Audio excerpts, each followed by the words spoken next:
Mag-agom sa Magaraw, Camarines Sur liwat na nadakop kan mga otoridad huli sa pagkakaimbelto sa iligal na droga. Mantang sa Camarines Norte, sarong 60 anyos man na lalaki ang nadakop huli sa parehong bayulasyon. Tutukan sa report ni Jessica Calinog. 43 na mga sachet nin pigtutubudang shabu, sarong kalibre 38 badil, asin iba pang paraphernalia. Iyan ang nasamsam kan mga otoridad sa ginibong pagsakyada sa residensya kan mag-agom sa barangay San Pantaleon, Magaraw, Camarines Sur.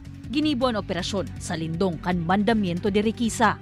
Nagsayuman naman na mag-atubang pa sa kamera ang mga sospek na nakakulungon yan sa Magaraw MPS na pag-araman na enot ng nadakop ang mag-agom taong 2013 huli sa pagkakaimbwelto sa iligal na droga. Sa Paracale, Camarines Norte, sarong 60 anyos na lalaki ang naarestar sa kinundusir na buy-bust operation kan mga otoridad sa Purok 5, Barangay Tawig. Nakumpiskar sa operasyon ang pirang sachet kan pigtutubudang shabu. Asin sa ngunyan, nasa kustodiya naman kan mga otoridad ang sospek para sa maninigong disposisyon. Kaibanan si Carlo Abonita, Jessica Calinog, Balitang Bicolandia.